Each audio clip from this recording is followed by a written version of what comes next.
And a 1, a 2, a 3.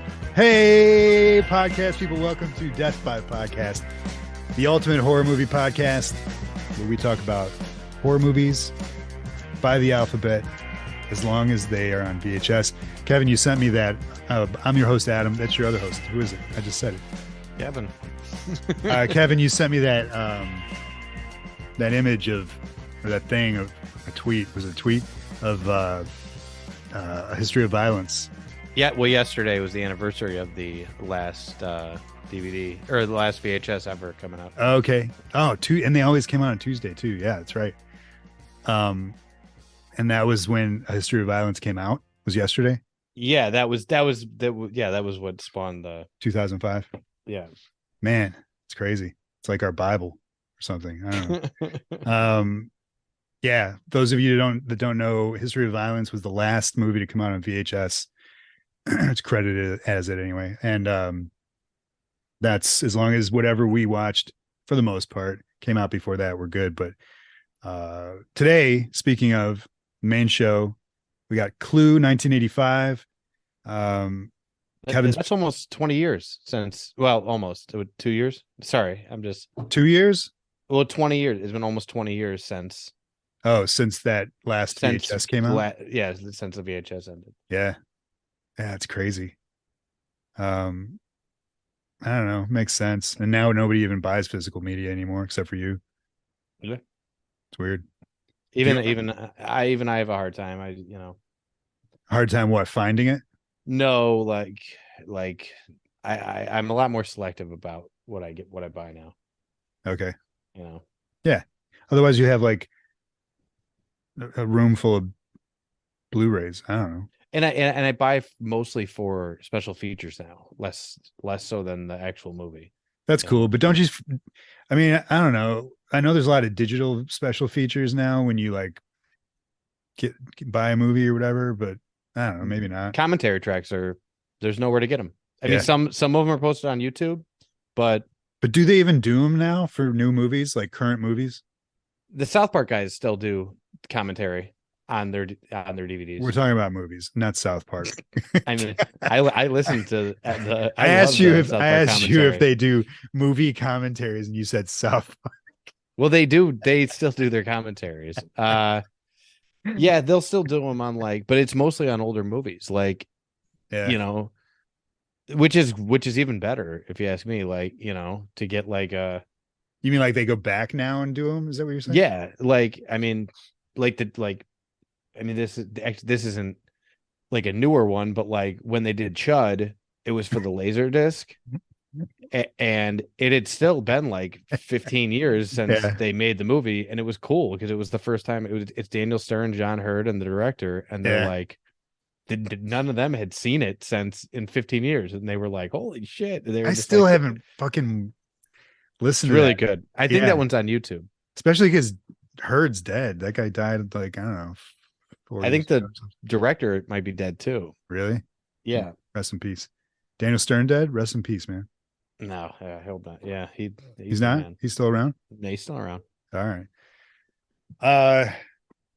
Do you own Clue? That's the movie today. Do you own that? Yeah, I own Clue. Yeah, I think it's a badass DVD. That's one that you should have. Yeah. Yeah, because of the ending thing. The real ending?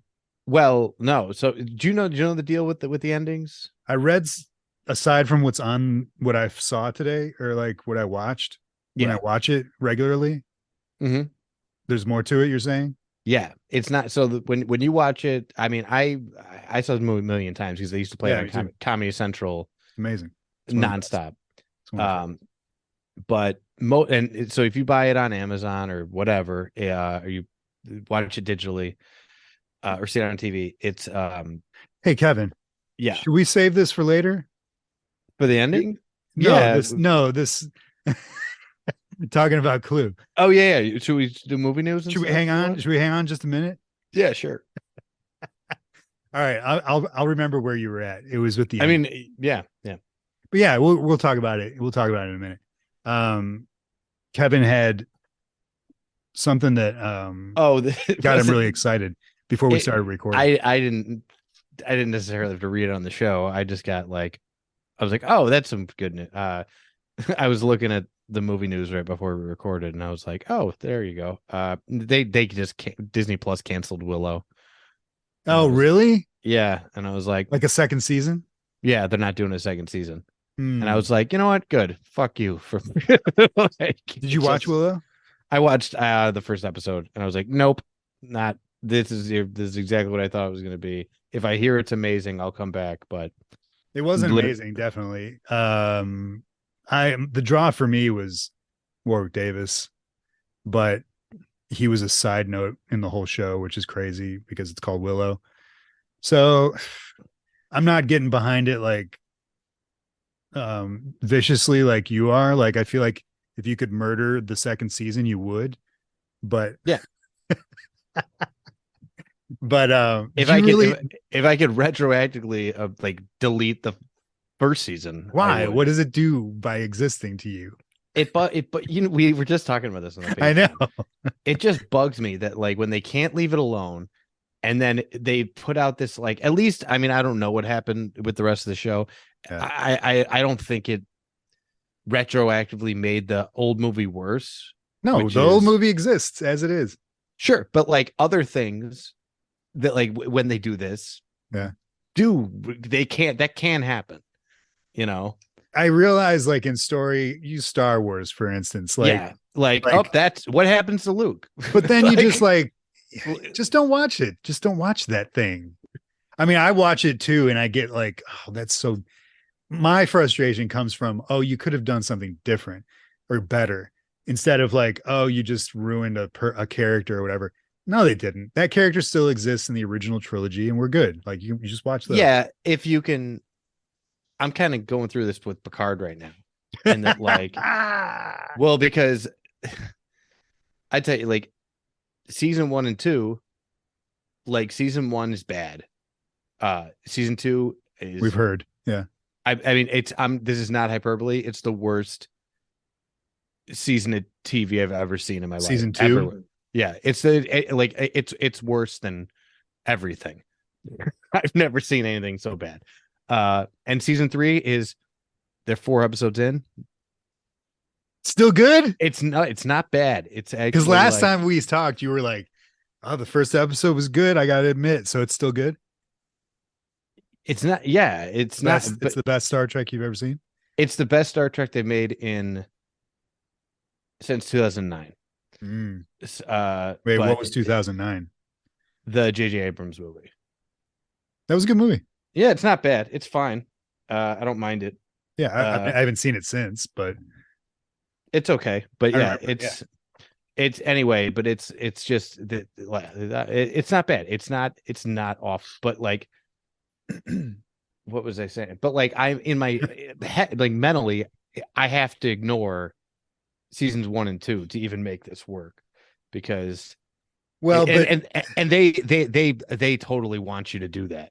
They like undo everything. So they know that what they made was garbage previous. Yeah, they have to. They undo everything that they can. They can't. They can't. I was gonna get into some shit, but like, yeah, don't get any shit. There's stuff they can't undo, but like, they just don't bring it up. Yeah, you know. Well, what does that have? Like Picard's a robot now. Really? Spoilers. So him and Stats are brothers? No, I mean, I don't even want to talk. It doesn't make any sense. Don't, and that's like, fine. Yeah, it's so bad. I'm just happy knowing that you like it. So far, it's 4 episodes in out of 10. Just let yourself enjoy. There's plenty of time for them to fuck this up. Just enjoy it. But what does this have to do with what you were saying about ruining previous? Because season 3 of Picard, if it's good, if the whole thing is good, then they do, it looks like they're undoing season 1 and 2. They're no. They're not undoing it. They're just ignoring it. Okay. All right. They're fine. Things happened at the end of season 2 that like at season 3 starts and everything's like, Oh yeah, well like characters hook up and whatever, and then they immediately the first line they have in season 3 are like, "Yep, so we broke up. On to the next thing now." Like, Okay, so they're without moving ever, on. Well, that's my yeah, point. Is like if but somebody if they do a good thing now, then you can just enjoy that good thing and ignore like they're doing season 1 and 2, similar to Star Wars. If there's like if they did something to Luke later on, just ignore it and just watch what you do like. But yeah, I mean, the older I get, the easier that is. But like, but it also disconnects me from these things. Like, I don't like Star Wars as much as I that I used to, understand. That I you understand. know, and Yeah. it's You don't invest. I don't, because it's like, like they, like I said, like like I would rather, like, let me ask you this, but with the new Star Wars, okay? Would you rather, even though like you like most of the new stuff, and I'm just talking new trilogy, okay? Okay. It would be given the choice between the new trilogy Yeah. and nothing. Yeah. Even like the state, like this is what happens to Han, this is what happens to Luke, this is what happens to this is where they wind up. Would you like, where are you at? Because I would prefer nothing. You're saying would I take um the Book of Boba Fett or no Book of Boba Fett No, yeah. or the new Well, no, I'm trilogy? talking the new trilogy. If Yeah, you yeah. could, you ever see Any Eternal any new Sunshine? Star Wars. If I'll you, take it all. I'll take it all because I love Star Wars and I really really dislike. I think Boba Fett's my favorite character. My least favorite Star Wars anything, and I'm talking prequel, sequel, Mhm. uh the Ewok made for TV movies, Battle for Endor. Those aren't bad. Those get Those a are bad rap. awesome. Those Those are are awesome. awesome. Those are awesome. The Book of Boba Fett is the worst. But I would rather have it than not. I would rather have it a different way, have it written way better, directed way better. But for what it exists in the way that it does, and I'd rather have it than not because having it is more Star Wars. Not having it, there is no new Star Wars. And with you use the trilogy, the sequel trilogy. I actually like those movies, and I know general consensus is Force Awakens is liked by people. It's good. Last Jedi is very divisive, but I like it. I've grown to like it. And then the last one, The Rise of Skywalker. Yeah, it's not.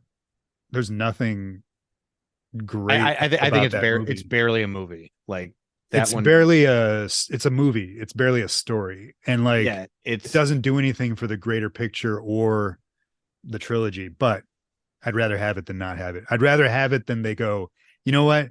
People are divided on The Last Jedi, so we're not going to make the next movie. No, I'd rather have that would be insane.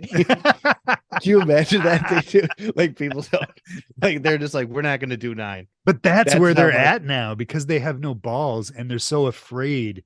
They're kowtowing to the audience. It's like just make the thing. If you make it and it sucks, then that's shame on you. But don't listen to the audience and like keep going because that's why Boba But Fett in this case, sucks. the audience is right. Like, I No, I'm mean, saying like in the moment. Afterwards, yeah, you can't do anything because it's out. But like that's why Boba Fett sucks is because as that series sucks because they listen too much to okay, what do they want? They want this, they want that. They don't like this, they don't like that. No, just do the thing and then I don't let it know. lie. Um I'm not sure so, why Boba Fett. I just know it sucked. it wasn't there was no thought put into it. There was no story. And I'm not going to go off on a Star Wars thing. I'm going to end it right here, but Sure. the reason that those 2 episodes are in there of the Mandalorian in that Book of Boba Fett Yeah. has been doubly ingrained in my brain that those were supposed to be the opening episodes Yeah. of current Mandalorian season because the first episode of the new Mandalorian season 3 was not a good episode and left every general audience member in a lurch. I got so many texts saying, how did Baby Yoda and Mandalorian get back together? And I'm like, you got to watch Book of Boba Fett. And people didn't watch that because they're not the biggest. We're sweaties. We watch this stuff, but the bigger audience is not. And so they didn't watch Boba Fett. And I can't believe that they did that on a writing level where they But I did. think they knew they had a turd, Yeah. and I think they knew it was bad, and they were Yeah. like, that it was a we got to do something. We got to put So, yeah, totally. So Willow, your news of Willow, like, yeah, if they're judging it from the first season, if there was going to be more of the same, now that they, and also tying it into your question of would I rather or rather not Star Wars, since they haven't made it, yes. If it's going to be more of that stuff, don't make it. But your Star Wars thing is like some kind of magical scenario where it's like, would I wish that trilogy away rather than yeah. Would you Eternal Sunshine it? No, I would not. See, And like but that. with Willow, it's different because they haven't Yeah. made that yet. So Well, I mean, we were talking about this with Gremlins and Beetlejuice before the show started, and like, yeah, like I'm taking that pill now, where it's like, would you rather it not exist, or roll the dice and maybe there's but a it small doesn't. chance That's it's the good. only aspect of this conversation I don't understand is like if they do make it and it turns out that it's garbage. Yeah. So what? But if they do make it and it turns out to be, yeah, you have your expectations. We all have our expectations. But if they make it and it turns out to be good, look what we got. Like, I guess I'm in my, and it depends if it's a remake, whatever. It's a remake. Fine. I find it easier to ignore a remake than like see a that sequel. that's where I Because don't want a remake. Like, do not remake anything. see, I mean, Make a sequel. I agree. Don't just like stop with the remakes, but They've kind of stopped, don't you think? yeah, but it's because they kind of now they're making these like legacy sequels, and That I like, where it's like, okay, 30 years later, see, I don't, where is everybody? I fuck that. I don't because it's never good. It's always I don't want to see Billy Peltzer is miserable, like and is an alcoholic, and Why would he be that though? That's not the. because that's what they always do. It's always the But main that doesn't. character is in the dumps and it fucking and their life No, sucks. dude, he would be. That doesn't fit with the character of Billy at all. Like, It doesn't. there was no. It doesn't. Billy would always be do. working at the bank with with. That's also what I don't want. I don't want to be. What do you working. want him to do? Like, be living on an island? No. I will. Like, in the I mean, he was sunshines? working. He was working in the city. I want him to be working for. Oh, he was an Daniel artist. Clamp. He was an artist. Remember? Yeah. Okay. But, Okay. But you know what they would have him do? They'd have him working in the same fucking booth as the first movie. No. Working at that bank. All right. Yes, Listen, they would. Joe Dante is listening right now. I know he is. Okay. And I know Zach's listening. Zach's actually a friend of the show. Okay. All right. So here's what we do. Billy's an artist now, and he's been doing like concept design, concept work for movies for Hollywood. So this is Gremlins Go to Hollywood. Yeah. No, I would go. No? I mean, maybe you know what? Yeah, that's And a good Gizmo take. is his writing partner. You could do a lot of like commentary Jerry and on the George. state of the industry, and you could do a lot of good stuff. But where do you put? Because like if it were me, I mean, you have to have Clamp in there, Who? like Daniel Clamp, Who? from the second one. I told you, I haven't rewatched it. It's been way too long. Who's Dan? Is it what's his name? From Scrooged. Yeah. Oh my god, how much? Right on the tip of my tongue. How am I drawing a blank on his name? Lionel. Wait, no. Yeah, he's Lionel Luther. Yeah, he's Lionel Luther. But God. Oh, it's right. Anyway, it's you're right gonna there. have to edit this. So anyway, I'm I'm not going to edit anything. embarrassed that I don't know what the fuck is. Yeah, just look him up. But no, all right. So think of Pee-wee's Big Adventure, where he's going through. See, I'll get it in my brain. I don't want you to say it. I'll get it. My brain will figure it out. I know. Well, that's where I'm at too. But it's right on the tip of my tongue. But no, think of Pee-wee's Big Adventure, where Pee-wee's riding through the back lots of Hollywood and all the stuff's going on. Don't John say Glover. it. Sorry. Oh, you son of a bitch. It's John Glover. John Glover. Yeah, so that kind of, you could have like an adventure scene like that with Gizmo. And the only thing I want is Gizmo hasn't aged, because Mogwais don't age. Okay. That's my thing. I don't want an old timey Gizmo. Gray hairs. No, we don't want that. Billy, on the other hand, Zach's grown up. He's like a concept designer in Hollywood. He's doing his thing. Gizmo's his riding partner, wears sunglasses all the time, rides in a golf cart around instead of the pink Barbie thing. Yeah, I mean I mean I would prefer like people know about Gremlins, like They know don't about the attacks. don't Ghostbusters. Yeah, I mean don't Ghostbusters to it where no one Afterlife anyway, where no one remembers that the Statue of Liberty got up and walked around New York City. Well, Nobody knows about it. Paul Rudd was talking to a bunch of dumb kids, and kids today are the dumbest kids we've ever had in history. They just are. Even before the pandemic, they are dumb. They don't know social studies, they don't know history, they don't know anything. So like, and that's shame on parents. But so anyway, I don't know, but that's a pretty big deal. no, that I do like that scene where Paul Rudd shows them the stuff, but yeah, I don't know what I understand. Well, they did it with the first one, the second one, where it was like, oh yeah, they thought it was a hoax. Yeah, let's move on. Which honestly, man, you remember like today with everything that's on YouTube and you can see any kind of there's fake UFO everything, and it's like, how do you know? I thought about that today because I saw a video somewhere where it was like a UFO that grabbed a 747 plane, Mm-hmm. and it just looked real. And I was like, I know that's not real because it would be on the news. And I decided in my brain that I am not going to accept any UFO sighting unless I walk outside or look outside my window and see it in the air. Because otherwise, you can do anything, man. You can do anything. Everything's AI. Everything's artificial. Did you see Glass? The M. Night Shyamalan I movie? almost went in that direction just now. It is for that M. Night ending Shyamalan is to insane. think. For M. Night Shyamalan to think, and I used to love that guy. He used to be a genius. But like for him to think that the big wow was seeing a video on YouTube blew my mind. I mean, I looked over at Joe and my mom. We went to see it, and I was just like, something happened. The guy is dumb now. I don't know what happened, but like, I tell you, man, still sticks in my craw, man. I don't want to be. Literally since day one, I've been like Sixth Sense. Yeah. I didn't like the Sixth Sense, and everybody in the fucking world was telling me how great because it was genius. Maybe it got overhyped for me, but Yeah. I didn't like it the first time. Yeah, and I was like, it felt the first time I saw it, I didn't like it, and then I saw Unbreakable, and I'm like, oh, this guy's a moron. Like, Unbreakable is the greatest superhero origin movie ever made. We're gonna need a whole episode to talk about Unbreakable. We should do an M. Night Shyamalan episode. He's supernatural, and a lot of that stuff was pre 2005.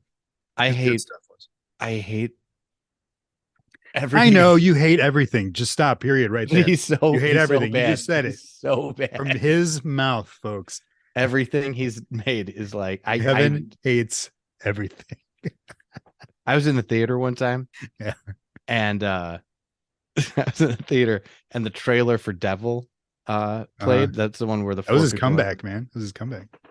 Well, I'm sitting in there, and I'm sitting in the theater, and I'm like, "This looks good." I was really into the trailer, and I was like, "What is this? This looks great." And then it flashed on the screen and said, by M. Night Shyamalan. I audibly went, God damn it. See, dude. All right. You need to stop doing that because I know it's going to be, you know what? No, you don't. Devil's a good movie. You know what? All he did was write and produce. That's it. I was just about to say he didn't direct that one. No, he didn't. Devil's not bad. But you already decided in your head when you saw I thought that one was okay. I thought that one was fine and acceptable. It was an acceptable movie. But it's a good movie. It's a creepy movie. It's I don't want it, but yeah, if you ever want to do an Unbreakable podcast, actually I don't want to do that because then I have to rewatch Unbreakable. Unbreakable is a fucking turd and a half. It's so bad. Best superhero origin movie ever made.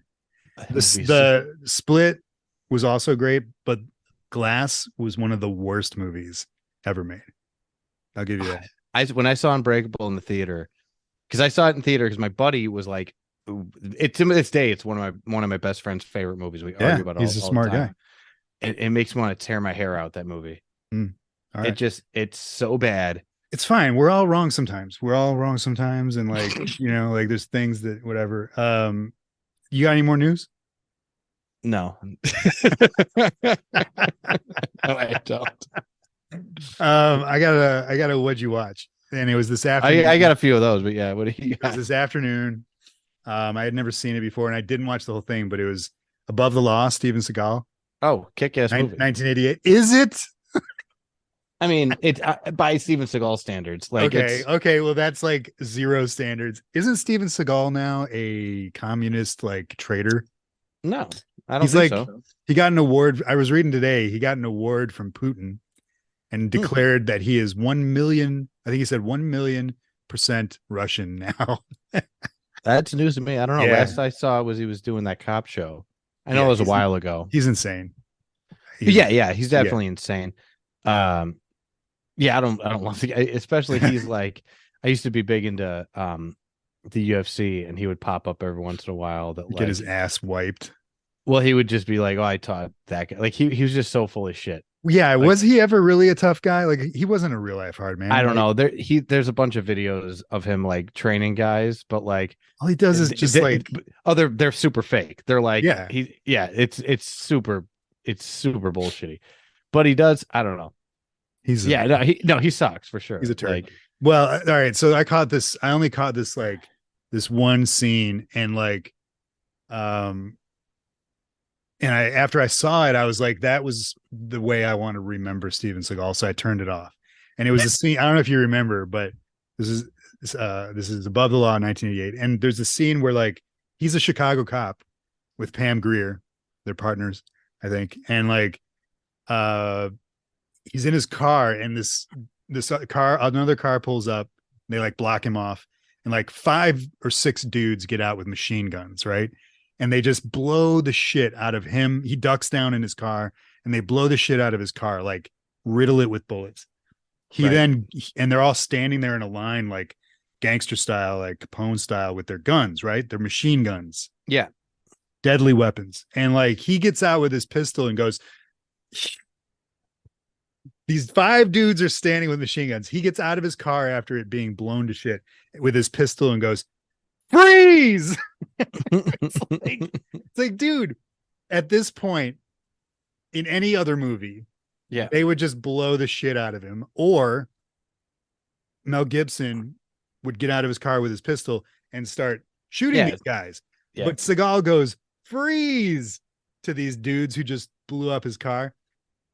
And he goes, and then he comes around. They don't shoot him. He comes around the car, points it at the lead guy, and goes, if you guys don't drop your guns, I'm going to kill this guy, this dude. Like they care. Yeah. And they drop their guns. They all drop their guns, and then decide, now that they've dropped their machine guns, the 5 of them, that they're going to attack Steven Seagal with their hands. And I'm like, all you had to do was pull your triggers 2 seconds. It was the dumbest shit I've ever seen. And then he shoots the guy that he threatened, drops him. And then they go, oh, he means business. We're not going to attack him with our hands. So he lines them all up. And instead of like arresting them there or shooting them all there, he single files them into this convenience store. And the owner of the convenience store is like, no, please don't come in here with this shit. Like, don't come in here.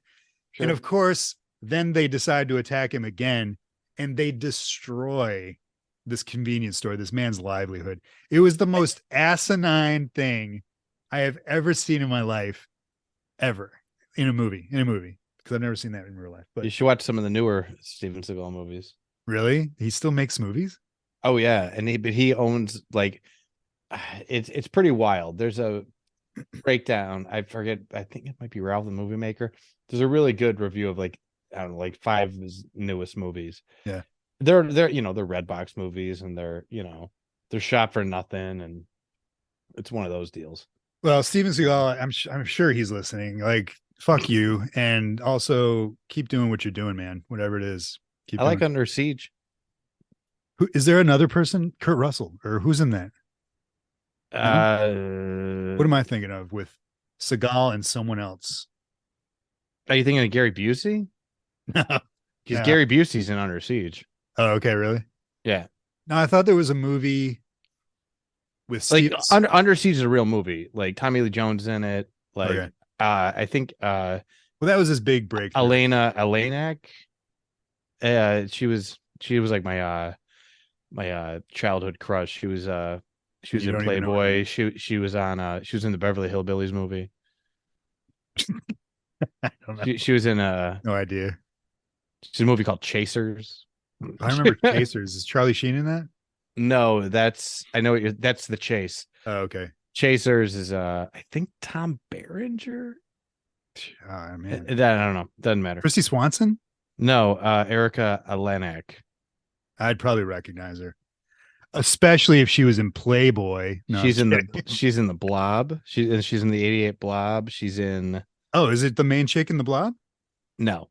Oh, Like she's somebody that was I think she was just in the background. okay. But she is in E.T. She's the girl that Elliot kisses in. So she's the 8-year-old. Yeah, she's in the scene where they're dissecting the frogs. Yeah, yeah. And then he like has to stand up on a crate and he kisses the girl because he is like telepathically like linked to ET. So she did ET and then she did Playboy. Isn't that illegal or something? I don't know. Well, I mean, it wasn't like the same year. Oh, okay. It was probably a few years later. I mean, Drew Barrymore did too. So whatever. Oh yeah, that's right. Anyway, that was my What'd You Watch. A lot of fun. After I saw that, I was like, I'm good on Seagal. Like, I'm gonna turn that off. So what'd you watch? I started watched Picard. Yeah, We talked about that already. Started a show that's been around for a little while, but I'm only one episode in. It's Michael Keaton though. That show Dope Sick. Have you seen it? no. It's about Yeah, like the opioid crisis opioid and how it's really like it's not bleak is the wrong word, but it's just like holy shit. It's just like is he like an addict? no, he's a doctor. Oh, okay. But he's like a good doctor. Okay. And like it's basically like it jumps around. It covers like the people who like own like the company that the people that run the pharmaceutical company, and then it also like it covers every aspect of it and like of just basically Oxycontin coming out and what it was pitched to doctors as. Yeah. And then basically they basically lied and said, "Oh yeah," and changed a bunch of like regulations to get it on the market. And they it's really bad. Like it's really deceptive. Like they were really deceptive and knew it was gonna like they marketed it as an opioid that isn't addictive at all, and it's a painkiller. It's gonna change whatever. And then it turns out it's like the most addictive drug. Like so, it's a true story. Yeah, it's really. I don't do true stories because I read them in the news. I read them in the newspaper. Oh, I'm too dumb for that. I need What else you watch? I need Michael Keaton to Michael Keaton. I mean, I'll watch almost anything with Michael Keaton. I watched Everything Everywhere All at Once. I watched I want to see that. So I don't like movies like that, but after Short Round 1, yeah, it made me want to watch it. Is it worth watching? I think I'm in the minority. I didn't love it, but it wasn't like because it was bad. It was, and it's not. This might just be my thing. Like I completely accept that I'm probably wrong about this, but it just felt like there were a lot of like basically like when they lay out like the rules for the whole multiverse jumping. I and all have that shit. no idea what that movie is about. Like zero. Don't tell me. It's a lot. It's a lot, and Yeah. it's like when they lay out the shit, I was like, I don't know. It didn't get me. Like I wasn't hooked, and then like that caused me to kind of be bored. Okay. Like because it just felt like to me it was like I don't understand what the rules are. You know what I'm saying? Like Back to the Future, the rules are clearly established. You can do this, you can't do that. You know what I mean? And I could have missed something. I don't know. Did it in any way? I'm guessing one of the bigger reasons you didn't like it is because he played Short Round, and Data in the Goonies, and you were like, this. You probably looked at it as like a sequel to the Goonies, and you were like, "Fuck this movie with its nostalgia."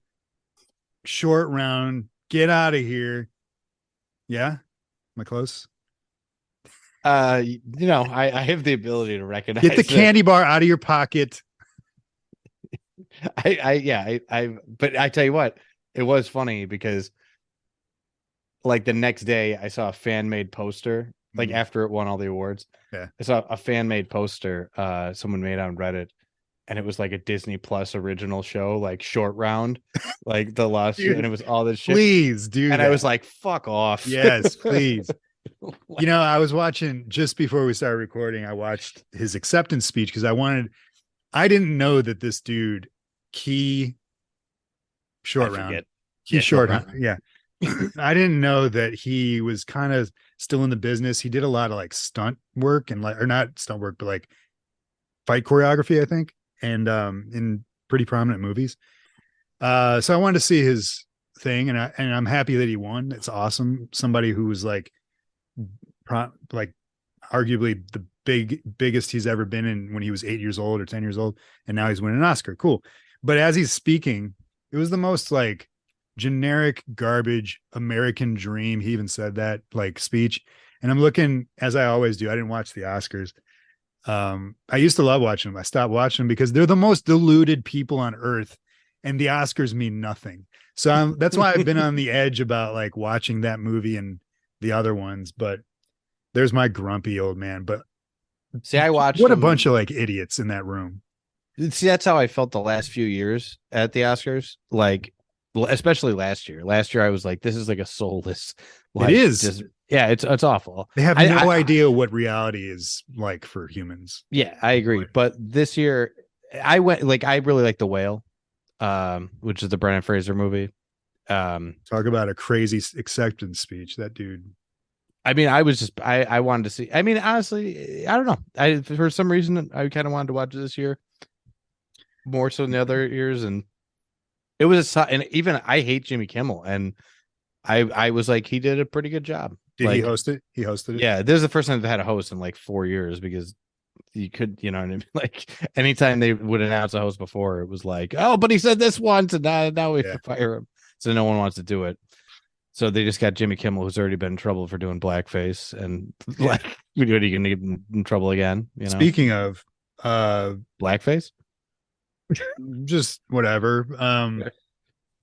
Billy Crystal turned 75 yesterday, I believe. You really? Yeah. Happy birthday, Billy Crystal. Yeah. I tweeted him. He posted a side-by-side picture of him in like 1988 or something, and then him and today in the same position wearing the same clothes, and he tweeted that out, and I commented on it, something about like it being like I was like, nice CGI or something like that, like that it was an AI picture or something. And I like Billy Crystal the way that he is today. I don't know, I worded it really good and it was funny. You should check it out. I like he to me, like, he's class. Any because it always seemed like he was hosting the Oscars when I was a kid. Yeah. So every Oscar host they have, or Whoopi Goldberg, it always feels like somebody's filling in for him. Like it feels like it's his job to me. Absolutely. You know what I mean? And did Letterman do it for a while, or am I imagining that? I think Letterman did it once when I was a kid, but the years I really remember as a kid were the Billy Crystal years. I remember when Whoopi did it. I think she did it with him one year. Yeah. It was three. There were three of them. Who was the third? Was it Martin Short? No, but him and Steve Martin. That was a couple of years ago. Did they do it? Okay. They did that already. Yeah, they did that a couple of years ago. Yeah. That's cool. I don't know. The Oscars are dumb as fuck, but yeah. They just don't mean anything. Like so many great movies get left out. Or the other thing I thought was pretty funny, and then we'll move on and do our actual show, but you know how they always want like there's always a cry for more diversity with this kind of thing. Yeah. And which is, yeah, absolutely. I agree.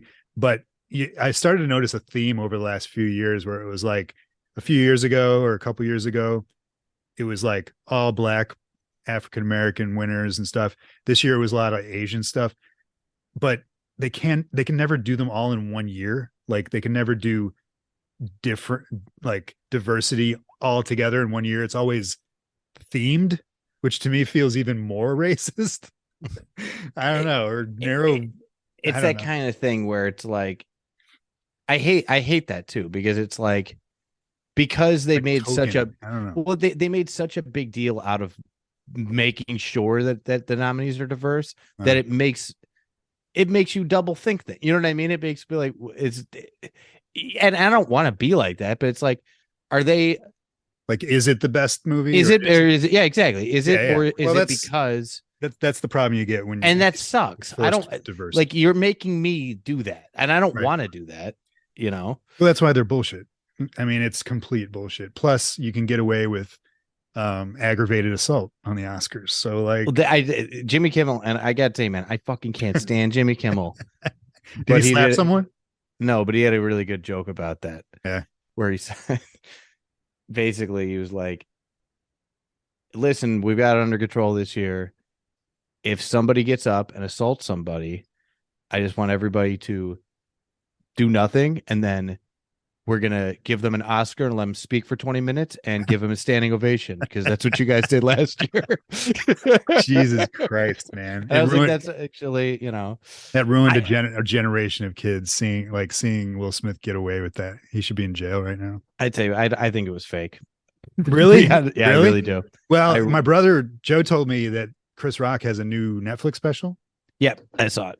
Is it good? I don't know. I don't care. It's not bad. It's pretty good. It's pretty good. Well, here's the thing. He's just as much of a bitch for not doing anything about it. He could have ruined Will Smith and he chose not to. So, well, I mean, he addresses that in the thing where he was like, that's what Joe said. And I was like, so what?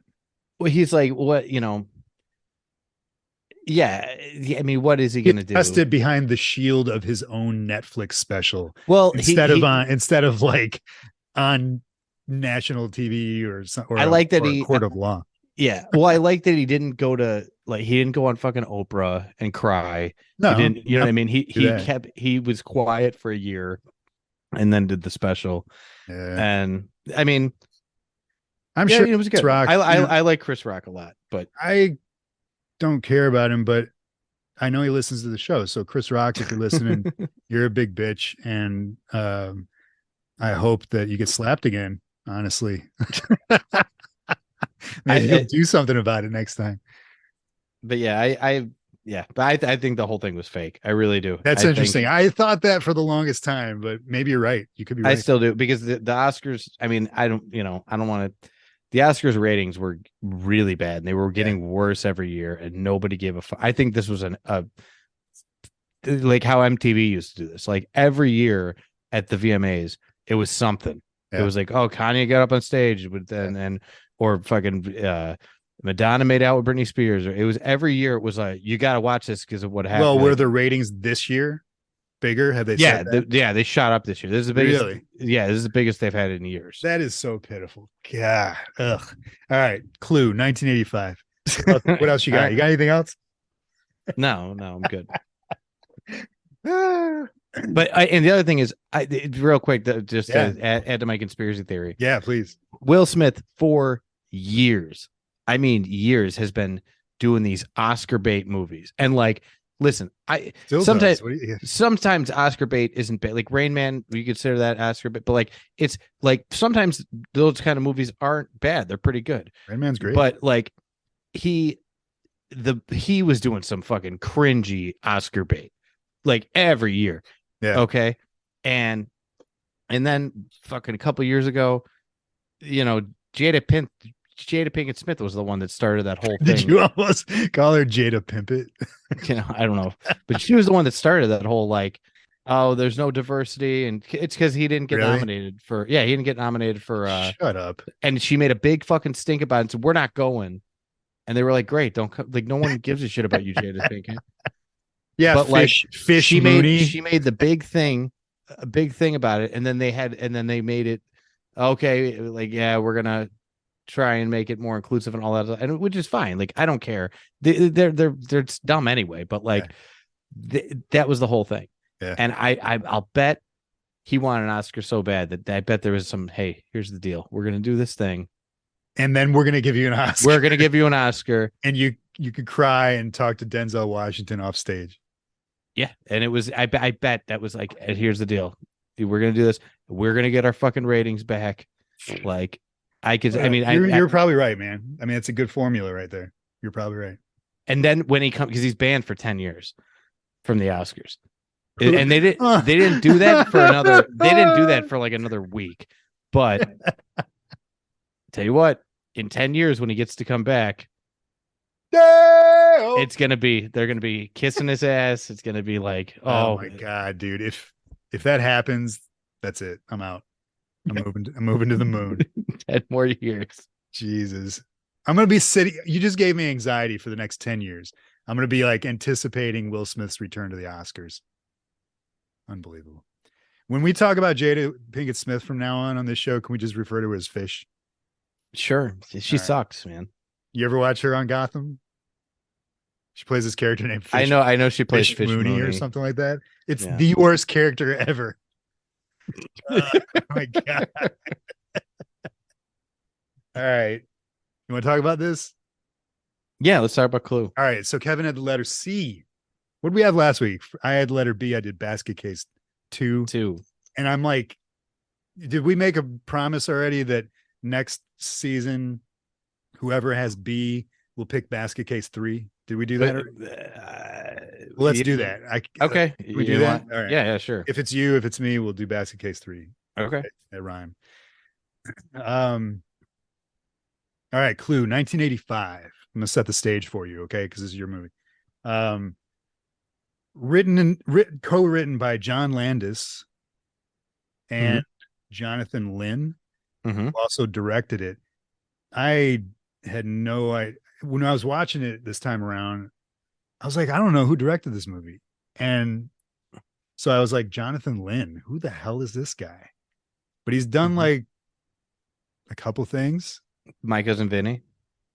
Do you like that movie? Yeah. I mean, I think it's a modern classic.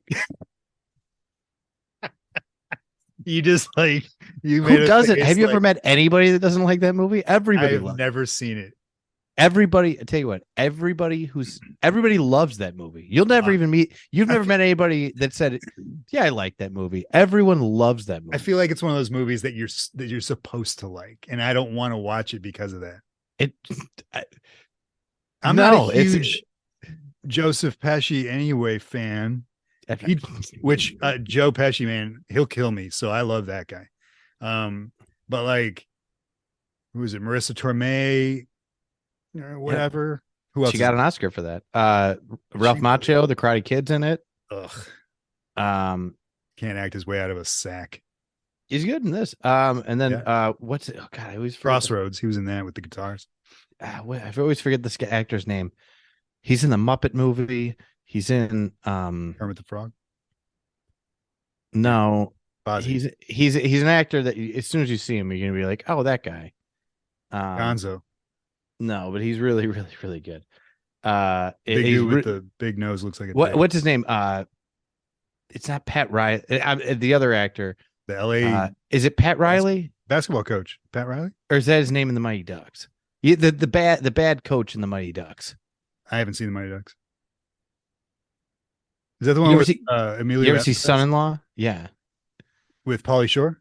Yeah. No. Jesus Christ, man. You ever see Encino Man? Yeah. Classic. Talk about classic. Let's talk about that. Can we talk about Encino Man? Yeah. No, we're going to talk about I've seen every Pauly Shore movie multiple times. Old Pauly Shore is awesome. But you haven't seen Son-in-Law? Hell no. Son-in-Law came out like a year before Encino Man. Really? No, that came after, man. Encino Man was way back. It's like, oh, you might be right, because Encino Man, it's 91. Because Encino Man isn't the Pauly Shore Lake V. He's like a side character. Yeah, it's Samwise Gamgee. Yeah, but and the whale and Son-in-Law is a Pauly Shore movie. Anyway, the actors. Well, what's it called? Encino Man is the first credited as the first great post 80s movie. Yeah, true story. True story. All right, so what else? Why are we even talking about that? I don't know. Is that My Cousin Vinny? Was that a Real World 2 reference? Yeah. I've been doing that. I met this guy walking down the street by the gym. Shout out Tokyo. He's on the Real World like maybe 2 seasons ago, and he lives here in Chicago. We became friends recently. So I've been doing that a lot, like walking around yelling that at people, and no one knows what that's from except for you and me. It's Real World or it was Real World Los Angeles. Season 1. No, season 1. John the it's John the country singer. Yeah, that's the second season. That's Los Angeles. Second season? Yeah, dude. The first like 10 or 12, maybe first 13 seasons of Real World, I injected into my. I loved it. I know. I watched it like it was. Las Vegas is what killed it for me. So it's our fault that MTV is not MTV anymore because we watched that shit. So was that that was the same season with Judd Winnick? No. So Judd Winnick was season 1. No, Judd Winnick season 4. Who was season 1? I'm sorry. I take that back. I'm sorry. Judd Winnick is season 3. Who's season 1? So season 1 is New York, which is Kevin and Julie and God, I'm trying to think. Kevin and Julie. Kevin's the black guy. Julie's like this girl from the South. I got into it during season 3 and then went back and watched season 2. Okay. And I didn't see a lot of 1. Okay. But season 2 has the country singer guy. Season 2 is Los Angeles. John. Yeah. Season 3, which is the best season ever, is season 3 is Judd Winnick. It's San Francisco. It's Judd Winnick. It's his Pedro now wife Pam. It's Pedro. Yeah. It's Puck. That's what I was going for. What a dick. Yeah. I think Kim. Rachel. What about Beth? Do you remember Beth? Yeah, Beth was season 3. Okay. I think it was Beth and not Kim. Okay. Who was with John then? Why can't I remember season 2 with John? Season 2 wasn't as great. I do remember season 2. But they used his true story. Like that's in like every season. I don't think so. I think nope. I think it's only in season 2. Oh my God. Because season 4 is London. What? Yeah, that's when the guy gets tongue bitten off and see. I didn't. That's season 3. Then was when I stopped. And it's crazy. I know you know this, but like Judd Winnick from season 3 went on to write comics. He created the Red Hood. He wrote some of arguably the best Batman books ever. Yep. And now he's a children's book comic cartoonist guy, which is awesome. And he married Pam. He's dead. Who the fuck cares about the Real World, man? What are we doing? Real World was fucking good. It was the bomb back. It was the shit. I bet it, man. Now it's garbage, but sorry, Tokyo. Anyway, is that what they're on? They're doing Tokyo. No. My friend's name is Tokyo. He was on a couple seasons back, and now they're bringing him back or something. I don't know. I remember when I realized like that was like a formula. Like, oh, if you have to have a weird name, yeah, and you have to, yeah, it's definitely not his name. I know his real name, but I'm not gonna say it. But Real World and then Clue. Oh yeah, My Cousin Vinny. What are we talking about? My Cousin Vinny. I'm telling you, man. I dare you. Yeah, I dare you to watch My Cousin Vinny and not love it. Like if you end it, if you finish that movie, and you're like, if it's anything less than all right, I loved that movie. Yeah. Like it's impossible. I don't know anybody that's ever said that. It's just a feel good. And I love that stuff. Funny and movie. I know it's like not the 80s, but it's like early 90s. It's 90. Yeah, 90. Okay. So it's got everything that I should love. But I don't know, man. I don't know. I don't like courtroom dramas and like shit like that. Dude, it's got Fred Gwynn's in it. Oh, really? All right. And he's in it a lot. Really? Yeah. He plays a judge, I'm guessing. Yeah, he's the judge. He always plays the judge or a Frankenstein. It's one of the two. Or a crazy redneck. Was he a redneck in Pet Cemetery? I mean, I guess. I mean, they're Oh, in Maine. That's probably a Maine redneck. Main neck? I don't know. It's not red, but I don't know. So let me set the stage for you on Clue. So we got. Can you like you do that challenge? Can you watch My Cousin Vinny? I'll watch it. I will watch it. I'll find it or put it in the thing and I'll watch it. You know, you're gonna. And that'll be my what'd you watch for next week. What it's gonna? Yeah. There you go. Okay. It's gonna be like one time my uncle, who for years I didn't know the Beatles were good because I got all my musical taste from my uncle when I was a kid. Beatles are trash. And then, well, one day we're sitting around. This is like 5 years ago. We're sitting around having a beer. He goes, he's like, John Lennon came on the radio. He's like, John Lennon's pretty good. He's a pretty good songwriter. I was like, no shit. Get out of town. Oh my god. Yeah. John Lennon, he might be pretty good. Oh. What a fucking insane thing to say. Yeah, just shut up. Was it Uncle Leo? Is he like paint his eyebrows on? What the fuck is he doing? He's in a moron. Tim Curry, flawless. Yeah. Like Tim Curry is it makes me so sad. Tim Curry, Madeline Kahn, flawless. Martin Mull, probably one of his best outside of Roseanne, I would say. Yeah. Christopher Lloyd, solid coming right off of actually this is the same year as Back to the Future, so weird. I just realized that. Michael McKean, awesome, so good in this movie. Yeah, he's great. Leslie Ann Warren, who I don't really know her from other things, but I know her face and like she's great. Eileen Brennan, Miss Peacock, great. This was like her heyday was before this, but and then Colleen Camp is Yvette, who I've always had a crush on, and it's not because of the maid's uniform. She's just like, although now she's seen better days, man. Oh my god, I just looked her up. She's in Die Hard 3. Who? Yeah, Yvette. Yes, I was going to tell you that she's in. That's why I know exactly. I know exactly. She's got short hair. She's in the back of the van. Like she's John. always. Yeah, she's yelling at oh god, what's the fat guy's name? Who's the bomb expert? No, he's the Charlie. She's like, God damn it, Charlie. Yeah. She's like no nonsense in that movie, which is crazy because in this she's all French and fake French and whatever. Yeah. And yeah, Lee Fing. By the way, Lee Fing played Mr. Body. Yeah. All right. So I had notes on him. First of all, he's arguably the weakest part of this. He's not an actor. He's a punk band guy. Well, his all of his lines were ADR. I wonder if it was even by a different actor. Really? I mean, that was obvious. He's just so stale. Everyone in this is so dynamic and animated, and he's just so stale. I wish they had picked a different actor. It's the only problem I have this week. You think that's by design though? Because he's supposed to, he plays the dead guy, and he's not Mr. Body, right? Isn't Wadsworth Mr. Body? Depending on the ending. Depending on the ending, yeah.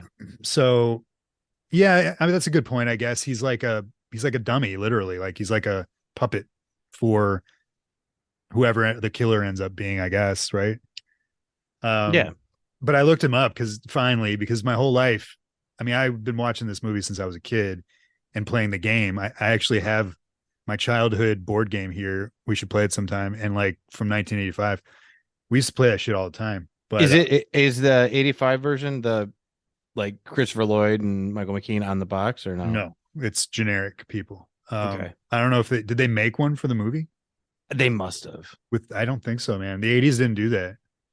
That's like a more current thing where they use recognizable branded faces, of the actors. Yeah. Like you play you play Boba Fett game, you're gonna get Tamora Morrison on the box and fuck you. So yeah. Without his helmet on. And money in his helmet, carrying that around. But they do you have this thing with Clue where like what? The version I had growing up is like, okay, that's what like the cover of the box that and the cards, that's what Mr. Green, and then like every couple of years they update it and they change what they look like. You know, because they get a new artist on do it. the DVD or VHS or No. box? I'm talking on the board game. Oh. Like when you're in Target and you see Clue Yeah. out, and you're like it's different. Like it's, you know what I mean. Like it throws me all off. I You know. guess I can't remember last time I was in a store, but and much less saw like a Clue game, but I'm sure I know what you're talking about. Yeah. I don't know. I have Simpsons Clue over there. Oh, really? Are they all dressed up like Peacock and Yeah, Mustard and yeah. except Simpsons I've characters? never opened it up. I've never like looked, but on the cover of the box there. Yeah. No, I could see them doing a Star Wars one or a, with like Boba Fett on there and it's Tamora Morrison's face and he doesn't have his helmet on and it's got money in it. But why did you pick this for letter C? I know we love this movie, but is there like something about it that like you feel you have a handle on that most people don't? No, I mean it's funny because it's pretty beloved, but it's also like kind of a cult movie. Like people don't know it. I mean, Yeah. people know it and Yeah. people love it. But a lot of people don't know it exists, and like it's just, I don't know. I feel like it's just good start to finish. It's Wouldn't you say those people are people not this is definitely a movie that if you didn't grow up with it, yeah, you're right. Like those are the people that don't know about it because why the fuck would they? No one plays Clue anymore. Kids Yeah. don't play that. Kids don't play games that you need to I think. had a hard time playing it when I was a kid, to be honest. That Yeah, it was one of the harder board games to play. I Like I agree. always wanted to play it, and then once I started playing it, I'm like, I don't know if I like it. Yeah, because there's more to it. And like I had the same experience. Somehow the game, the one that I have from when I was a kid, stuck around in our house. And like I think the draw was like the pieces for some reason, because I'm an idiot, but it's kind of like Monopoly where it's like everybody fights over who they're gonna be. And Yeah, I always wanted to be like the gun or the knife. we don't get to be the gun. Well, but like I know, but like you wanted to make sure that the person that you were playing playing as like got to You guys played those as were the like weapons. toys because those were like toys. And so like you wanted to make sure that I remember playing this and being like, you're right, you're totally right. Like, and that was the thing that my parents would tell me is like, you don't play as those pieces. They're utilized throughout the game by the characters. And it's like, no, I want to be the gun. I want to be the rope. But that's the one I didn't want to be. The rope, the candlestick, the wrench, The lead pipe. Yeah, the pipe was okay because like Everybody wanted to be the gun. That's like the car in Monopoly. Yeah. Everybody wants the car. Yeah. It's been a long time since I played though. But I remember I used to play at my grandmother's, and I remember like I having to look up the rules every time. Yeah. And it's a game too that like the end is strategy. Well, no, like it's, if you think you know it and you're wrong, the game's over and you just lose. You know what I mean? Like, yeah. Like you could just lose and there is no winner. But that's kind of like the genius of this movie and not only the bulk of the movie, but also the multiple endings where it's like we find out at the end that like depending on every ending that they present has multiple killers. People who like Madeline Kahn. I love that scene where she's like, yeah, I hated Yvette. And she's like, flames on the side of my head. Like supposedly that was like improv. But she wasn't the ultimate killer, or blackmailer or whatever. And that's kind of how the game was. And yeah, like you said, like if you guessed wrong or you did that, then you ultimately got taken out like Yvette, even though she wasn't like a big player or whatever. This, we know we were talking about remakes earlier. This is something that like, if you wanted to do like, this would be interesting. If you wanted to do like every 10 years or every 5 years, do another Clue with all new actors and all hold a brand new story. Like that would be cool. I agree. You would have to call it, you got to make sure you just call it Clue and it's just a remake. That would be a really cool franchise. Is Yeah. every 10 years you remake Clue with a Or a current TV show that's new like crop. every season we're gonna redo Clue. You know what I mean? Sure, Like that would be sure. awesome. But it would be like, did you see like Knives Out or Knives Out? That's Yeah, I kind saw of both Clue. of them. Glass Onion, it's kind of Clue. It's kind of, but it's Kind of. I mean, they don't hold a candle to the wittiness and the creativeness of this movie. But I think when what's his name, Star Wars man, made those Ryan movies, Johnson. Yeah. Ryan Johnson, he absolutely was like, I want to make my own version of Clue. Yeah, Absolutely. I'll agree with that. And so that's what we get. And that's why I say, like, if you're going to do what you just said, you call it Clue and you don't call it Clue the Return or Clue in Paradise or whatever. It's like, Right. and I don't want it at the beach or whatever. It's got to be in. One thing I picked up on that I didn't realize, I've seen this movie dozens of times. It takes place in Hill House. They say Hill House. They name it. Oh, do they? Yeah. I did not notice that. No. Which I don't know why. I'd love to know the history, because historically in horror, Hill House, The Haunting of Hill House, or Hill House Haunting, or whatever, whether it's Mike Flanagan's thing that he did with Hill House, or Didn't Vincent Price do Vincent Price way back in the day, which that's a phenomenal movie, dude, if you haven't seen it. And then there's the ones in the middle. There's the Liam Neeson one, and like, it's always like, I wonder what the significance of the Hill House is, that it keeps getting used like this. And I thought that was cool that this movie Clue used this horror staple in it. I didn't pick up on that. Yeah. I think they say it like right when Scarlett's car is stalled, and I think Christopher Lloyd picks her up. She's wearing that. She's wearing her dress. You notice that it's got this, like, it's like a Star Wars dress. Yeah, it's got this head thing that comes up. I think that's when they name it. That's cool. Do you have a favorite character out of this bunch? Yeah, I mean, I really like Mr. Green and I mean, I like the whole cast. The whole cast is awesome. But yeah, yeah, out of the cat, I don't know who my favorite is, man. I mean, they really don't spend too much time with any of them. I think Mr. Green is probably the best out of the six. Like, Michael McKean. Yeah. He's got some really good, like, physical comedy. Yeah. They all do, though. I mean, there's a lot of Three Stooges style, like, well, and Tim Curry's just on it with the, like, totally with the quick-witted, like, sharp dialogue, like the 1 + 2 + 1 + 1, and like the, and they do the who's on first kind of shit where, like, what what's he having?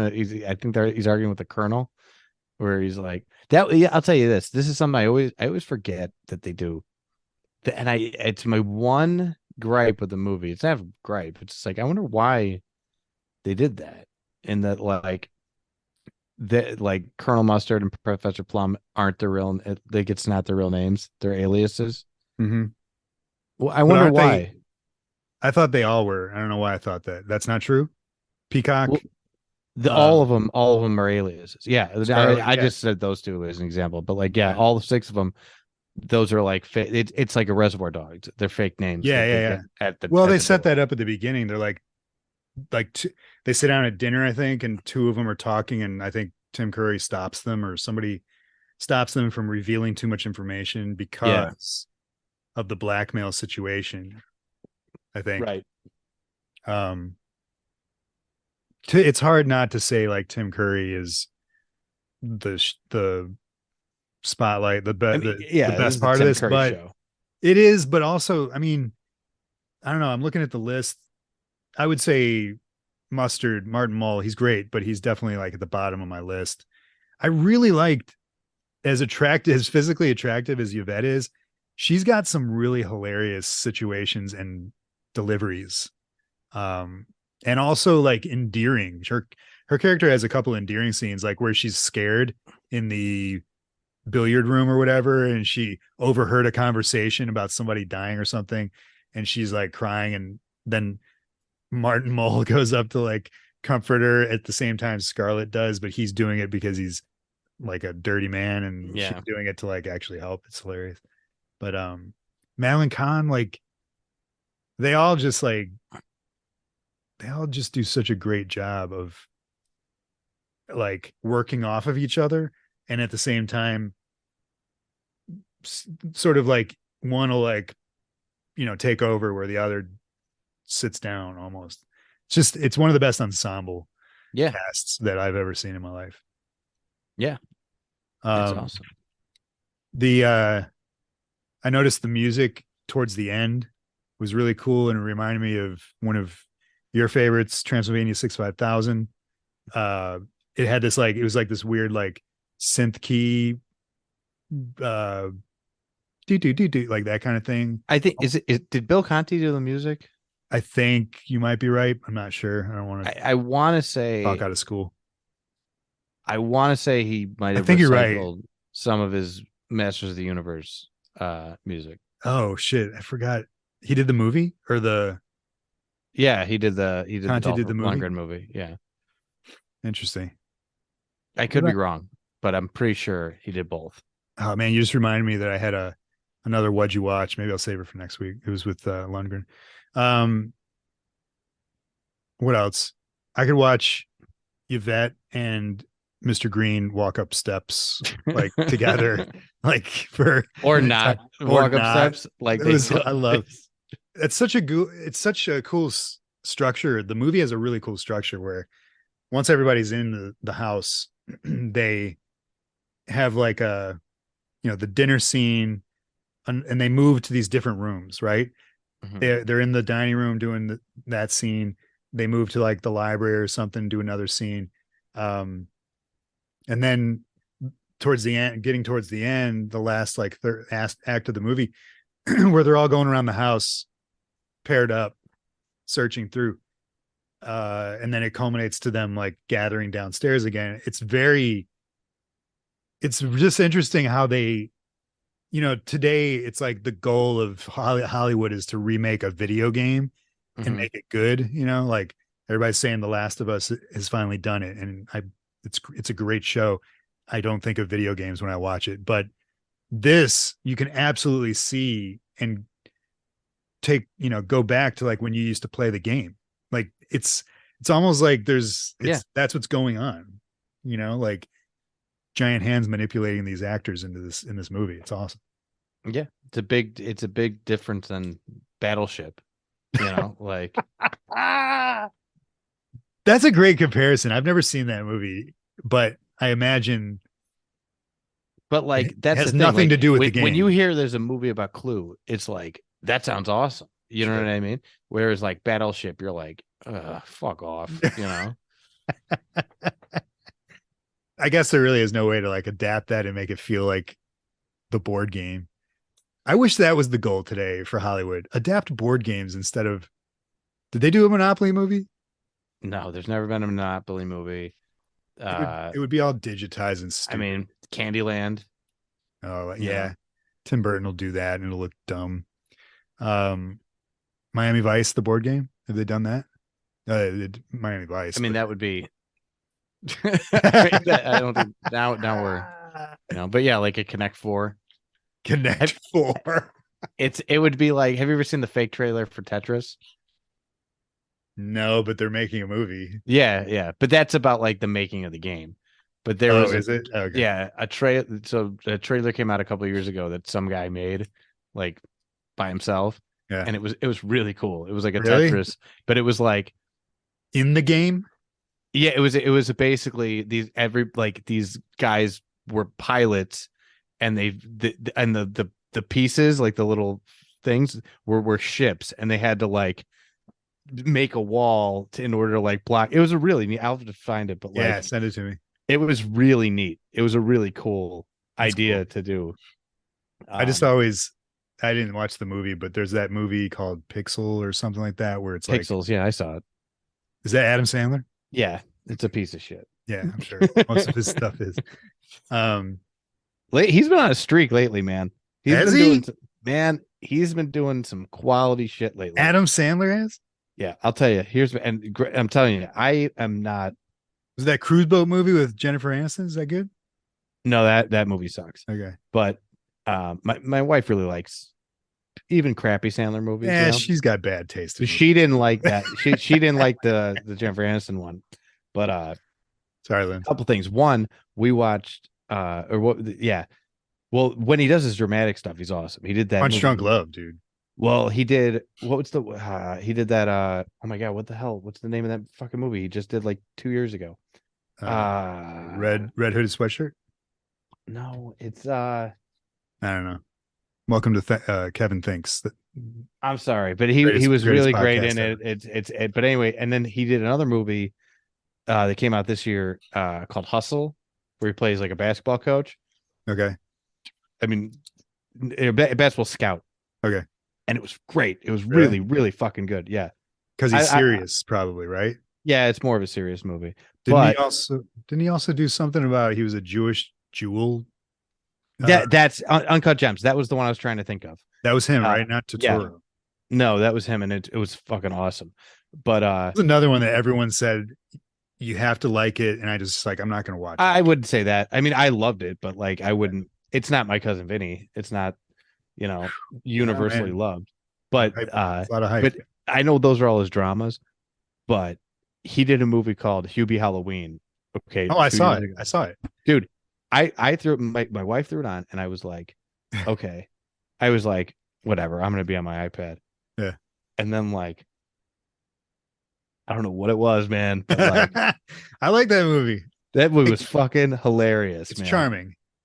It's charming. It's a Halloween movie. It's got everything that I had to pause it like 20 minutes in and ask Lynch, like, is he going full retard? Like, what's he doing here? That's what I'm like. Is he supposed to be like what is he doing? Yeah. Like, he's not. What is it? I don't remember. Like, probably it was like 2 years ago. Yeah. Yeah, I don't remember like specifics, but wasn't Rob Schneider in it for a cameo? Yeah, Rob Schneider's always in. Yeah. Yeah. I mean, I just remember liking it a lot. I'd watch it again. I forgot to watch it this year. I forgot it. I remember I was just shocked at how funny it was. Yeah. But that's not, that kind of thing is easy for Adam Sandler to do. When he does Punch Drunk Love and The Jewel Thief and stuff like that, I think I'm glad he doesn't do that stuff all the time. When Punch Drunk Love came out, that's all I wanted to see Adam Sandler do. And I'm glad he didn't, but I still am not a fan of his because he's done so much garbage, but I don't know, whatever. He was supposed to be the Bear Jew in Inglourious Bastards. Oh, really? That would have taken me out. Oh, it would have been so awesome. No, you didn't like Eli Roth, is that? Not as much as Adam Sandler. I mean, I don't care about Eli Roth. Either, when Eli Roth walks out, you're just like, oh, he's not that big. Or but he plays the character well. He's fine. If it was Adam Sandler, dude. If it was Adam Sandler and he was all jacked and just had and then bash that guy's, it'd be great. All you would see is Adam Sandler. It would have taken you out of the movie so bad. I don't know. I want to say that you're right, but I also was like, I don't know. Oh, he'd be like, oh, you get that for killing shoot. Like, he'd be so good. He'd be so good. He'd be like, while it's like beating the guy's head in. I don't want to see him do that. He'd be doing the Sandler. No, dude, it would turn it into like, you might as well have Carl Weathers show up without a hand. It's like, no, dude, that would have been. There is no way Tarantino would have ever done. No, of course not. But it would have been great. I always wanted to see. I think Harvey Keitel would have been great as the Bear Jew. No, I'm kidding. He'd be like, he would have been like 75. I mean, he's still alive. Rest in peace. But anyway, Clue. Back to Clue. Clue. Favorite, and these are just questions I had for you. But yeah. Funniest scene for you.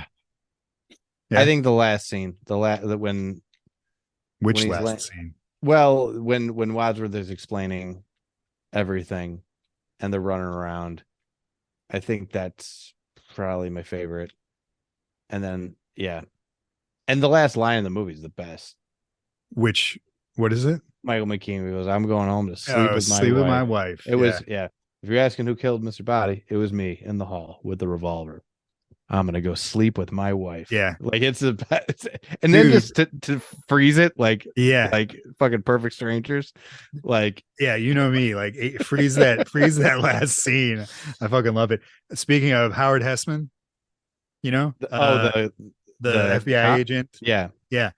That dude, I love that dude. I'm a big WKRP and Cincinnati fan. Yeah. I and Howard Hessman like pops up like this in a lot of stuff, I feel, towards the end. Well, this wasn't the end of his career. He just died like a few years ago. But I guess around this time post WKRP, he used to do stuff like this. I just really dig him. Plus, I don't know if this is a thing, but he looks exactly like my dad. It's so weird. Every time he pops up, I'm like, Jesus Christ. Like, I'll show you a picture of my dad and him side by side. The funniest, I don't know why I laugh so hard at this, and I don't, the singing telegram girl. Yeah. I have no interest in her, but the timing of the scene where it's like, at this point, like the killer's creeping around the house and you don't know who it is, and they're just killing people, and the lights are off because the power's cut or whatever. And all of a sudden it's like knock, knock, knock. The door opens. You don't know who's opening it, but she's standing there and she's like, I am their singing telegram. Bang. She gets shot. And the timing of that scene is so perfect. And I laugh every time because she just like drops. And the gunshot is so, as soon as she says telegram, it's like bang. It's such a good scene. It's such a good like laugh in this weird sequence of murders that are going on. But yeah, aside from that, I've just got like Madeline Kahn quotes. She was just so, especially at the end. Right. She's so you know what I really love about it is that like even like with all the different endings, even though like there's different endings, they don't change. Like, for example, like, okay, Yvette would work for Mrs. Scarlet, and like the telegram person was had slept with Professor Plum, and you know what I mean? Like all those little things, those all in all three of them are the case. It's not like they change it like, oh, Yvette actually worked for you know what I mean? Like who they are stays the same, but their motivations their relationship, the only difference is that somebody is who killed him. Right. You know? So earlier you were talking about the end and I cut you off earlier. Yeah. You want to get into that now? Yeah, this is really neat. All right. So the way the endings worked, when it was on Comedy Central or like when you buy it on Amazon, they play all three endings in a row, right? Right. Like they play the Miss Scarlet ending, and then they do that's how it could have happened. They play the Miss Piak ending, and then they play the last one, right? What's really neat is, I don't know which one to say first. One is when it was in theaters, they sent different versions of the movie to different theaters. Like they had 3 different prints, and different, and then after it had been out,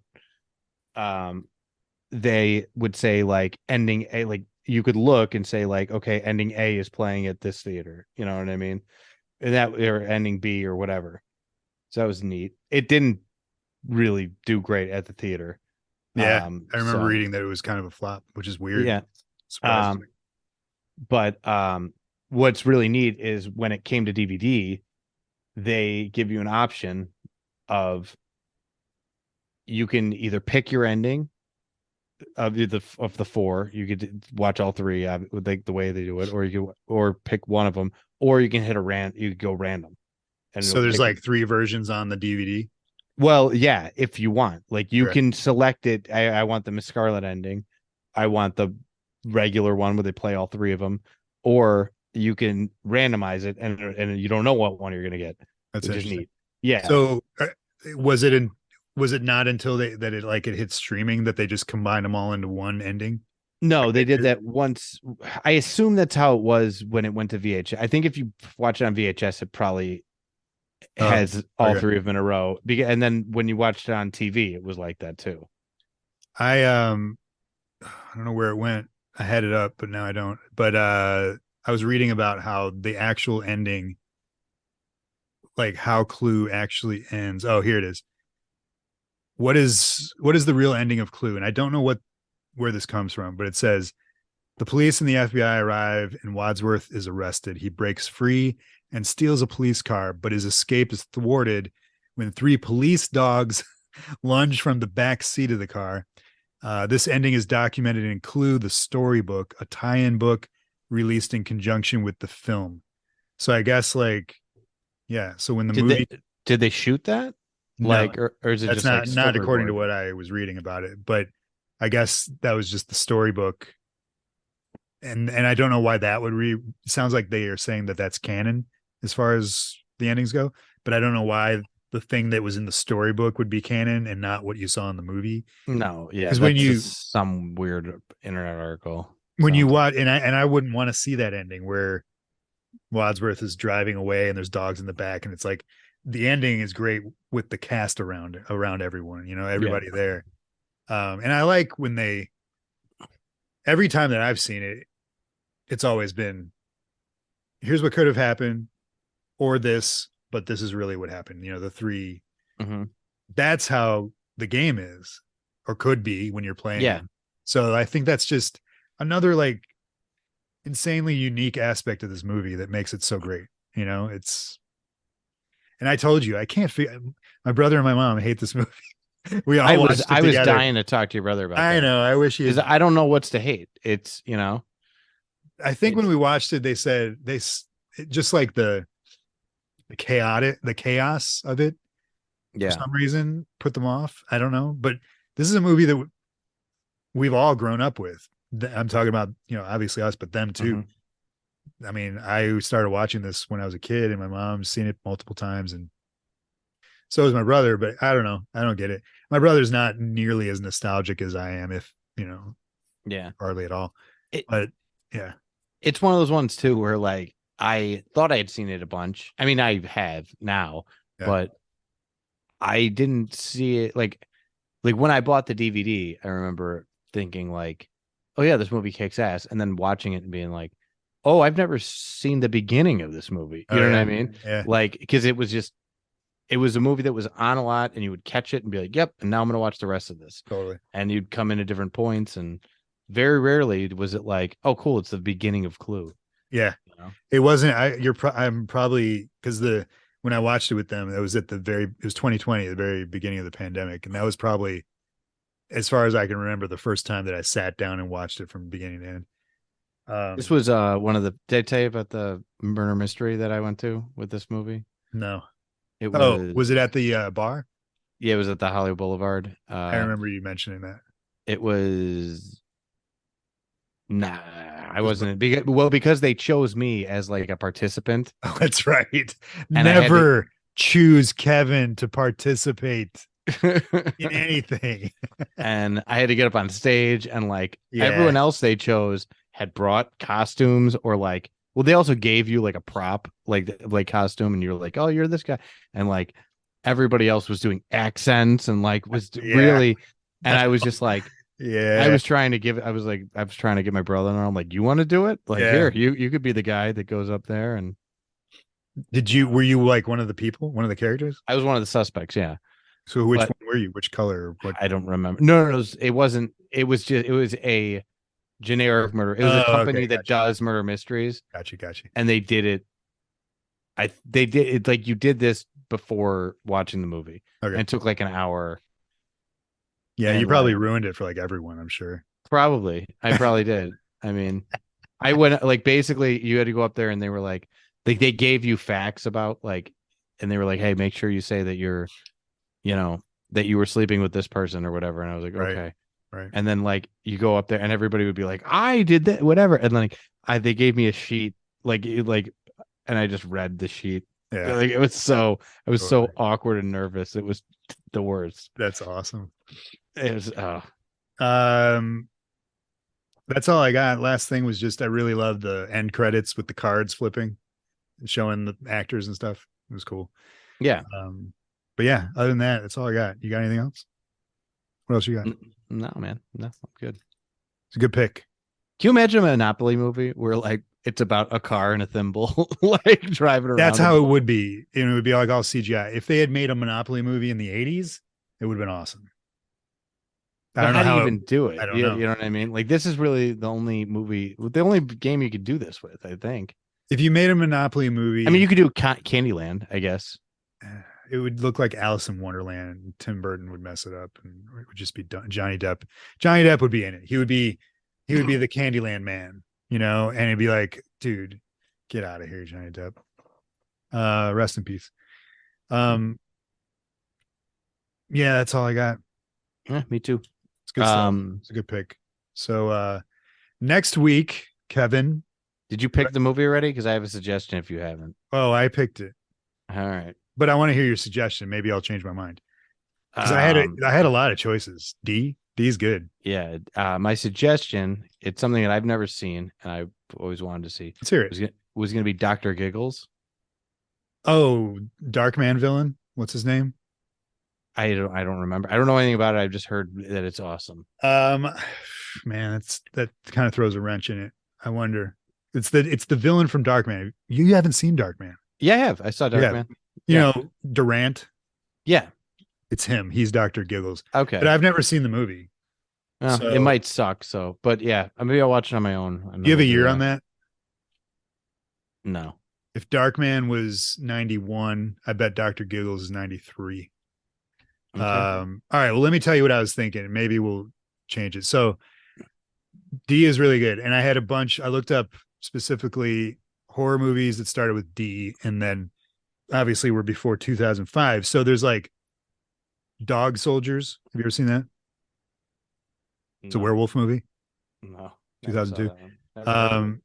It's the guy that directed another option, The Descent, Neil Marshall, who also is that on VHS? Yes. They're both pre 2005. Whether they made a VHS, I don't know. But Dog Soldiers, werewolves, I do not like it. I've seen it. A lot of people love it.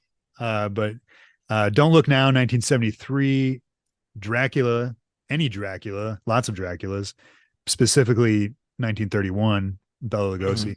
I would love to talk about that, but I'm not. The Descent, I think one of the greatest horror movies of all time. That was 2005. Zack Snyder's Dawn of the Dead, phenomenal movie, right? Excellent movie, yeah. Excellent movie, probably his best. 2004. What was the other one? Sarah Polley, by the way, the lead actress from the movie, won an Oscar last night. Shut up. Last night. Yeah. For what? She wrote a movie called Women Talking, and it won best original. It won best adapted screenplay. Oh wow, good for her. Yeah, I thought she was dead. Deliverance, not really a horror movie, but it's horrifying, definitely. Yep. And then the last one was last two, Dreamcatcher, Stephen King. You ever see that movie? Yeah, I've seen that. That movie's bonkers, man. That movie's wild, man. I was looking for one that I hadn't seen. The one that really stood out was The Devil's Backbone, Guillermo del Toro, real early. Everybody really loves it, critically acclaimed, blah, blah, blah. I want to see it sometime, but I was like, So instead, Kevin, what I chose. Oh, and then Death Becomes Her was another one. That one's pretty good. I saw it in theaters. I haven't seen it in a while. The one that I chose is Deadly Eyes. You ever hear this? Nope. 1982. It's about giant sewer rats. I thought you were going to say giant deadly eyes. I thought we were going to get another. That would have been awesome. This was a VHS that I remember as a kid seeing on the shelves. Giant sewer rats. I read just a very little bit about it. They dressed up dachshunds as rats and had them run around. So it's going to be like back to form. This is going to be a really good one. So why are you rolling your eyes, man? I'm not rolling my eyes. This is what we do. I'm not rolling my eyes. I really wasn't. I don't think I was. All right. So honestly, it's between that and Dr. Giggles because I forgot about Dr. Giggles, and that's a really good suggestion. Let me look at Dr. Giggles really quick. Dr. Gig. There it is. 1992. I was right. So it's right after Darkman. It's got Dr. Giggles in it. It's got It's got Michelle Johnson from Blame It on Rio. oh, nice. Who else? Some crazy looking dude. Wow, that guy looks crazy. Fuck, man. It's really tough. I really wanted to watch like a. Wait, Whatever you want. Who directed Dr. Giggles? Let's see. Anybody? Manny Cotto. I don't know who he is. I wonder if he looks familiar, man. Who is that? Who is this guy? Man, let's see if he made any other movies. Star Kid. Cover Up with Louis Gossett Jr. and Dolph Lundgren. He had something to do with 24, the series. Star Kid might sell me on that though. I've never seen that. What do you think? I know you don't want to watch Deadly Eyes. Well, I just don't. I've never heard of it. So what? What's the point? Yeah, yeah. I mean, honestly, the only difference between the two is I've heard of Dr. Giggles, but you never seen it. I've never seen it. No. All right, but I've heard it's nuts. We'll do Dr. Giggles. Right. No. Like honestly, we could do Deadly Eyes. Deadly Eyes. I found a really nice copy of it on YouTube. I doubt you could find it how we usually watch our movies. Dr. Giggles. Let's see if Dr. Giggles is available somewhere. Because I bet you couldn't find that either. You know, to stream. Sure. I don't know. It's gonna be tough. All right, folks. Here's the thing. If we can find it to watch it, we're gonna do Dr. Giggles. If we can't find it to watch it, I know that Deadly Eyes is out there, and we'll do that. Is that a deal? Is that a deal, Kevin? Yeah, I found Dr. Giggles already. Oh, you did? Okay. All right. Dr. Giggles it is. Hey, it's a team effort. No, I mean, honestly, it's whatever you want. But nope. Dr. Giggles. I'm glad you suggested it. I've never seen it. It's one of those that I have always wanted to see. Deadly Eyes I've wanted to see more, but I just won't be able to relive my childhood. It's fine. All right, for the letter D next week, Dr. Giggles. Real quick for our Patreon this week, we watched Kevin along with C. He picked Teen Titans Go season 6, episode 20, and it was called, what's the name of that one? It's called Ghost with the Most, and that's all I'm going to tell you. You have to check out our Patreon podcast, BoobTube TV, where we talked about that. If you want to support the show directly, you can sign up on our Patreon for pocket change or couch change at patreon.com/deathbyapodcast, where we have our BoobTube TV mini show and pictures of Kevin doing somersaults. And also, okay, so that was what we did this week. For next week, Dr. Giggles and our Patreon podcast for next week is going to be the 1988 TV show Werewolf, episode 2, which is a phenomenal show. Talk about great practical effects. So we're going to be doing that on the Patreon for next week. And that's all we got, folks. Thanks for listening. Thanks for being true. Thanks for winning an Oscar. Short round. And Brendan Fraser. What's his name? Brendan Fraser. Yeah, Frazier. Wow, that guy just. That was a good movie, by the way. I haven't seen it. He doesn't look healthy, even without the makeup on. But I didn't realize. Yeah, go ahead. I didn't realize it was a Darren Aronofsky movie. Yeah, who's usually pretty good. I like him. Yeah, he's great. But yeah, Brendan Fraser, he didn't gain weight for the movie, but he fucked up his back in one of the Mummy movies and couldn't Fighting the Rock probably. Maybe. But yeah, he fucked up his back and wound up. That's why he kind of what hasn't been in a lot of movies, and then he gained a bunch of weight because he had it was it's good. I've always liked that dude. Who doesn't? He's great. He's just. I saw his speech and I was like, he's kind of slipping mentally, I think. But yeah, it's probably pretty exciting being in a room of Yeah. some of the sickest, most delusional people on earth. Probably affects you.